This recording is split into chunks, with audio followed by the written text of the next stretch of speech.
going on, guys? Riley here from RP Productions, and today I'm at Phastek Performance with Ricardo here from Phastek Performance, and today we're installing some BMR lowering springs on my 2017 Camaro SS 1LE.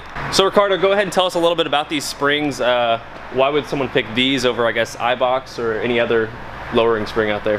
They're track proven, road course, drag race. They set everything up the way anyone might be looking for. So what makes them different than everyone else? The fact that they're actually going out there and testing everything. Anything they produce, anything they want to make, they think about making, they go out there and produce, and if they produce results, then they make it available to the aftermarket. Cool.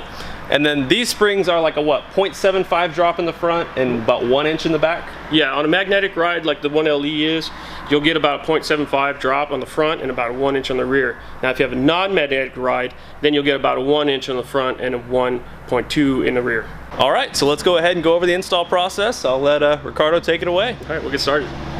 All right, so the first thing we're gonna do is on this car, it's got a speed sensor right over here. What I do is I like to disconnect it. And all I do is disconnect it, take out the bolt, and lay it off to the side. That way, once we drop the entire spindle and everything, it's going to hang down. It's not putting tension on that connection right there. So we'll go ahead and take the bolt back here for the brake line. Since it's part of the strut assembly, which we'll be removing, we'll want to go ahead and lay it loose, and that'll also kind of help keep everything in line there. So then what we'll do is we'll go ahead and remove all these plastic connections. There's about 3 of them, and then we'll disconnect the magnetic ride. We'll disconnect the sway bar end link, and then we'll work on the main bolts for holding the spindle together.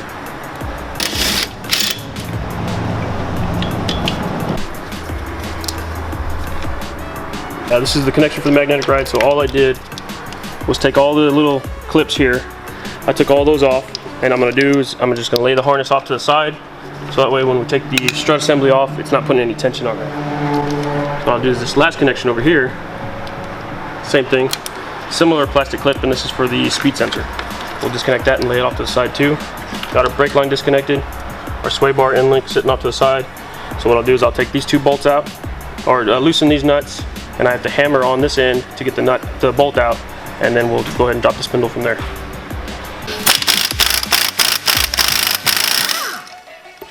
Now what I like to do is I like to put these nuts back on, so that way when I take my hammer and I hit the end of it, I'm not hitting the threads and damaging the threads. That will kind of act as a protector to the hammer. So now we'll take our hammer. Like I said, we're just going to hammer the end of it. I like to put the nut on until it sits about flush, so it has a good grip on it.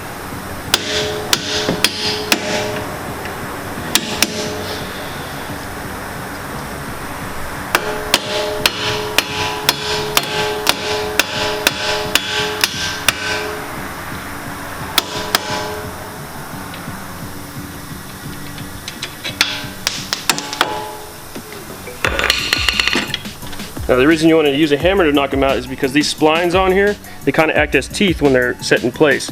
So they don't allow the nut to move or anything. So once they're in there, they are in there. So they're a little bit grooved and they're a little bit thicker than the actual bolt size. So once we have all that disconnected, the spindle itself will sit off to the side. And then we'll grab the 3 bolts sitting up here holding the strut assembly to the car. Alright, now once I've removed the last bolt up here, the whole entire strut assembly is going to fall down. So what I do is I'll take one hand and I'll hold the assembly as I'm loosening that bolt, so that way the whole assembly comes out as one piece. Alright guys, now that we have the whole assembly here, what we're going to do is we're going to go ahead and take everything apart. Now for the fronts, you want to use a spring compressor, so that way when it'll hold some tension on the spring and allow you to move the top mount.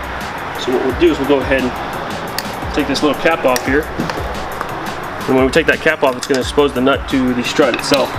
That nut is holding the mount and everything all together. So what we'll do now is we'll go ahead and get our strut compressor on. Once we have that set in place, we'll go ahead and tighten it down, put a little bit of tension on the spring, and that'll allow us to remove the upper mount.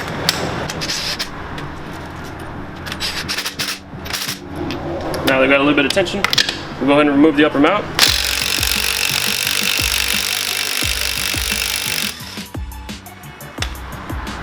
The mount comes off as an assembly, the bolt will come out. and then we have the upper protector.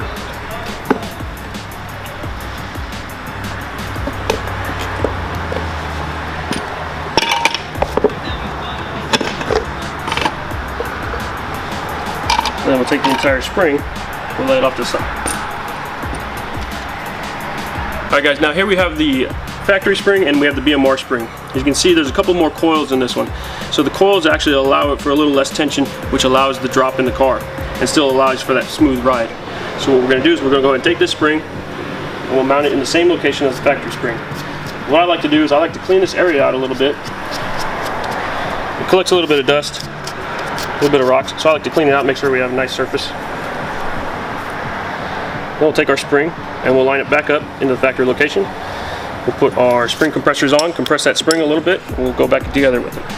We'll go ahead and tighten up this nut. And all you need to do with this nut, there's no torque setting or anything. You just bolt it all the way down. It's got a stopping point right on it, so it's not going to go anywhere past that stopping point.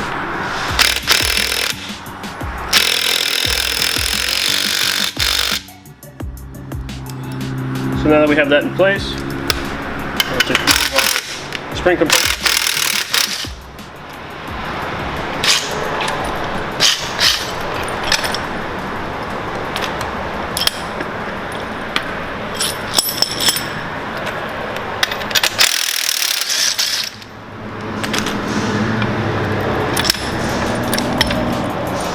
Now we got the spring compressor off of there, put the cap back on, and we'll go back into the car.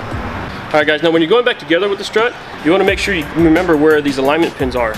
These alignment pins do go back in a certain spot, so when you go back together with the strut and put it back in place, make sure those alignment pins line up and make it a lot easier for the installation. So what we'll do is we'll go ahead and get the strut back in, and we'll line it up as best we can. As you can see, there's the plastic piece right there, and there's another one over here on this side. So we'll go ahead and put the bolts back in, tighten it down, and we'll start assembly on the bottom side.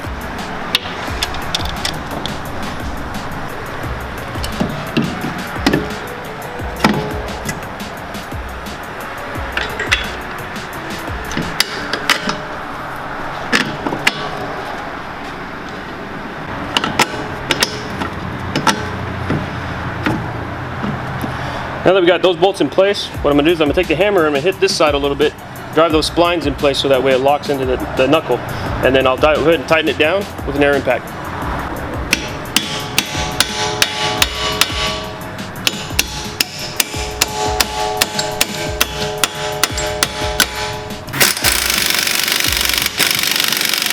We'll go ahead and work on getting the sway bar end link back in place. We'll put that back in place, tighten down the nut, put on a couple threads. We'll take our brake line and reinstall the bolt back in place.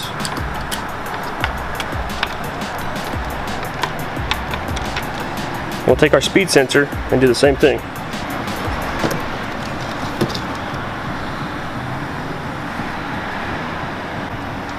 Once you have the bolts started, I go ahead and feed my wires, make sure we have a good routing area, we're not binding on anything. Throw out the wires that control the magnetic ride, and you can put those back in place. They're just going to go back in the factory location. Once you have the final connection over here on this side, you can reconnect the factory connector. Put that lock tab back in place. It's going to lock it right down. And then we'll make this connection over here for the speed sensor. Then we'll tighten down our bolts.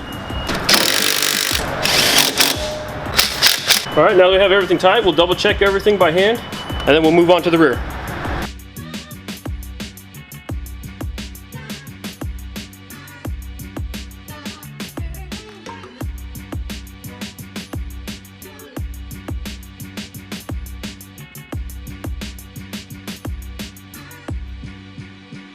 One thing some guys want to pay attention, if you guys have magnetic ride, there's a little level sensor on the back here. That sensor, all you got to do is just disconnect it. It's just held on with like a ball end. So we'll take our trim tool here and just slide it right off. It just slides right off. As long as you don't turn it or anything, should be fine. So we'll go ahead and let that hang there. Then what we'll do is we'll take this brake line. What we got to do is we got to pull it up over this tab right here so we can get to this bolt. So once we remove the trailing arm here, then we can then access that bolt and we can take it off. So now what we'll do is we'll just go ahead and start loosening all the bolts, starting with the lower control arm. And we'll just work our way forward.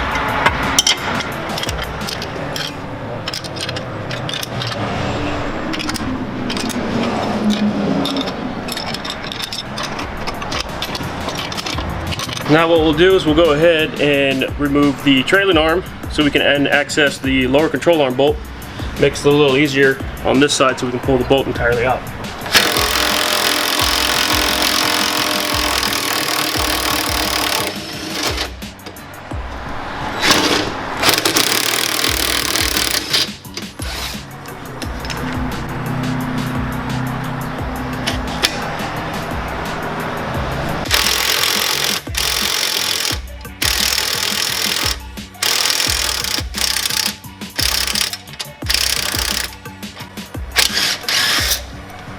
Alright, stubborn little guy. Alright, so now that we got that bolt out, what we'll do is we'll go ahead and get our tool over here. We'll put a little bit of pressure on the lower control arm, so that way when that spring lets go of the pressure, it doesn't come flying out. And then we'll take the shock bolt out.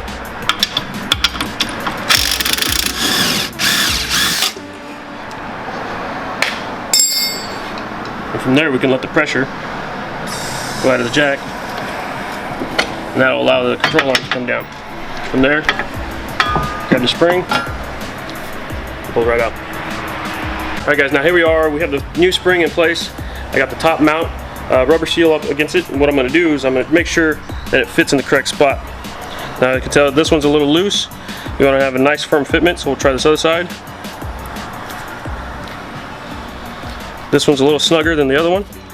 So this will be the top side of the spring. I'll go ahead and take the bottom seal out. That seal just pulls right out, and there's nothing holding it. So then what we'll do is we'll take that bottom seal, put it on, make sure it's a nice firm seal, and we'll put the spring back in. Now one thing you want to make sure is you want to make sure this bottom tab right here lines back up in the lower control arm.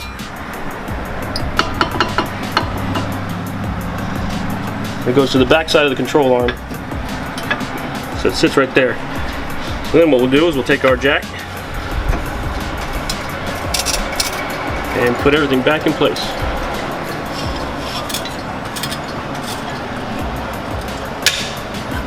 What you want to do is you want to make sure you have everything lined up, including the whole spindle assembly, so that way it doesn't bind on anything. Once you make sure that's level, you can see everything lines right up.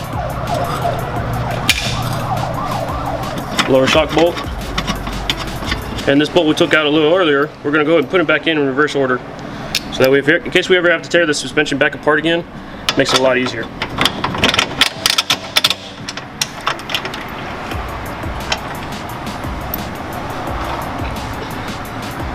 What you want to do is on this side, sometimes you might have to take a screwdriver,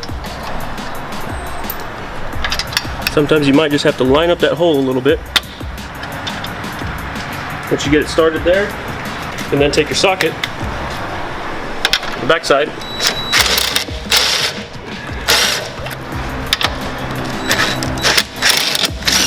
just drive it straight through. Alright, now that you have those two screws in, what we'll do is we'll go ahead and tighten everything down. We can let pressure out of the jack. Everything's going to stay right there. We're going to tighten everything up. Now what we'll do is we'll get our trailing arm back in place, and we'll finish up tightening up all the bolts.